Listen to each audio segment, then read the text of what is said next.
Welcome back to another episode of Mama with the Good Hair. I just want to reintroduce myself. My name is Jessica for any new listeners we have out there. I'm a fellow mom. I love to talk about all things hair, wellness. As a mom, we don't often take the time for taking care of our hair and ourselves. So we kind of talk about all that on the podcast. So I am so happy you're here. And today we are going to be getting into our blonde series. So I decided to go blonde. You're going to hear all about it. And we're going to deep dive right into it. So I want to go blonde. And I have been blonde my entire life. I was blonde when I was born, just like my daughter is, and over time it got darker, and the second I could go get blonde highlights, I did. And from age 16 until now, I've been every series of blonde you can imagine. I've had that silvery gray hair.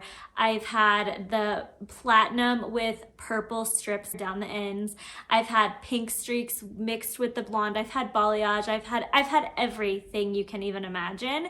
And when I became a mom, as we all do, we all go through an identity shift. And there's something about some people feel like they're just born to be a mom and they don't care about their old life at all. Some people miss their old life. They have an identity crisis, but everybody's is different. But you do go through that identity shift. You're in this new role of being a mom. For me, my blonde hair had always been a part of my identity. Like I said, it's been part of my whole life. And I felt like I needed to step into this new role and do something with just a little less maintenance. It's like the equivalent of when your best friend asks you if you should get bangs. And the answer shouldn't be yes or no if they should get bangs. The answer is, are you okay? Is something going on? Because you know it's some kind of identity shift, something where they need to change their outward appearance to fix something that's going on inside. So I feel like that's what I felt when I wanted to dye my hair dark after having a baby. I wanted something with less maintenance and everything, yes, but I felt like I needed to leave my old life in the past, and that included being blonde. I was in such a postpartum fog. I don't think I would label it as postpartum anxiety or depression, although I did have some of that, but I would label it as just being so postpartum. Just in a fog. It's just that mom brain, you're just trying to figure out this new role. After a while, you finally come out of that fog and you kind of form into your new identity, and anyone who's a mom knows exactly what I'm talking about. And I felt with that new identity, once I was starting to get a grasp on things, which is pretty recently, I just felt like I needed that blonde hair back. I felt like that was a part of my old life that I didn't want to leave in the past. There's no reason why that can't come with me as a mom, as I am today. I missed being blonde, and I missed being everything that my identity was with it. So I decided that part of my self-care was going to be going to the salon and maintaining my blonde hair. If that meant that I had to go in more often and get a babysitter, that's what I'm gonna do, because we already don't get enough self-care as it is as a mom. So it's settled. I'm going back to blonde. So since this is a hair podcast, of course, we're gonna talk all things about the whole process of going blonde. So from the maintenance to the before the salon to picking out colors, we are gonna talk about all of it. Having healthy hair and blonde hair sometimes seems contradictory, but you can have both. We're gonna dive into all the details. Okay, let's get into how to prep your scalp and your hair before going to the salon. So I am the expert in damaged hair. If you've been following me for more than one day, you've seen my crazy frizzy damaged hair before photos. One misconception about damaged hair is that chemical damage is the only damage. So aka dyeing your hair blonde, bleach, processed hair, all the things. When in reality, there are actually 4 kinds of damage. So there's mechanical damage, there's thermal damage, environmental, and lastly, there's chemical damage, which is processed hair. So even if you don't dye or process your hair, you could have any of the other kinds of damage. You could be yanking at your hair when it's wet, and that is the most fragile state that your hair is in. So you could have split frizzy ends and so much damage with that, and vice versa. You could also have the blonde hair and be taking care of your hair in all the other ways. It's just about minimizing the damage where you can. I have an entire episode dedicated to each kind of hair damage, so I recommend going in back and listening to those episodes. But basically, since we've accepted going blonde requires a chemical process that is going to cause damage to your hair, we have to minimize the other 3 kinds of damage. So environmental, that could be using a UV protectant. Black spruce bark is a really good one for that. Minimizing hard water in your shower, using a shower filter, purifying products, all the things for that. We have thermal damage, so make sure you're laying off the hot tools, make sure you're using the thermal protectant. And then lastly, mechanical damage, so make sure you're being gentle with your hair, brushing it correctly, using the right kind of brush, being gentle with it when your hair is wet and at its most fragile state. So again, go listen to all those other episodes in depth so you can really understand that.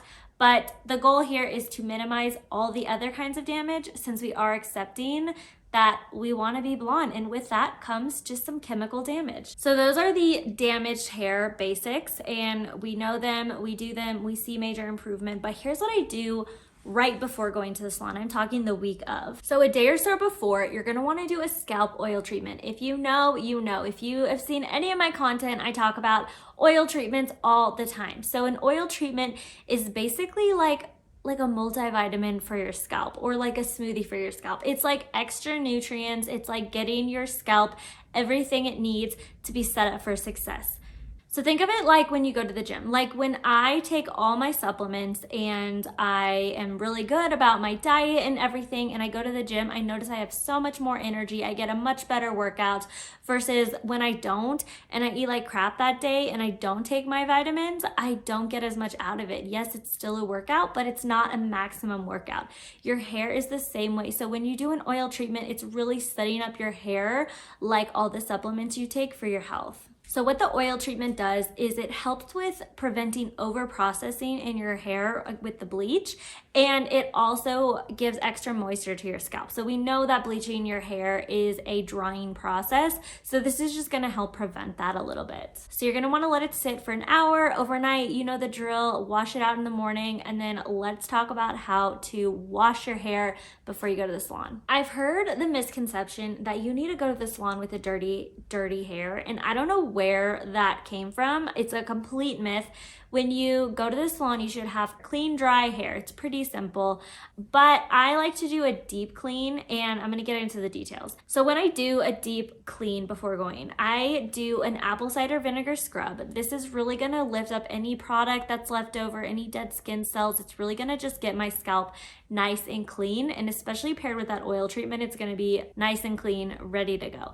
I also use a hydrating shampoo. So like I said, the bleach process is super drying. Everybody that's blonde already knows this, so I'm gonna add a hydrating shampoo just to kind of like give it a boost already. And then I also go in with my second wash with a purifying shampoo. So that also has apple cider vinegar in it. Apple cider vinegar is just gonna clean everything up. And then between my shampoo and condition, I do an apple cider vinegar rinse. Again, this is just another step to deep cleaning. I notice a big difference with dry scalp, oily scalp, like it just gets rid of all the junk in my hair, and my hair always feels the cleanest after I do an apple cider vinegar scrub, rinse, and shampoo. When you do a deep clean like this, it really just helps take off all the extra hard water, it takes up all the extra buildup. It allows the bleach and dye to actually get in your hair. Think about like if you're painting your kitchen cabinets, for example, you wouldn't just start grabbing some paint and just start painting right away. No, of course not. You're gonna wanna clean them out first. You're gonna wanna wipe them down. They make special cleaner just for your cabinets when you're painting them. Because if you don't, that paint is just gonna sit right on top of the dirt. You're gonna get little specks everywhere. You wanna make sure you are painting your cabinets, not painting the dirt on top of them. Think of the same thing with your hair. You wanna make sure you're having clean hair so that way you're getting a good hair dye. You're gonna get your money's worth out of it. Okay, so that wraps up all of our prep work about getting ready to go to the salon and how to have healthy and blonde hair at the same time. Next week, we're gonna talk about more of the process at the salon and how to pick a hair color and just things like that. I'm gonna try to bring you along to the salon and just talk a little bit more about that in detail. So thank you so much for tuning in, and we will see you next week.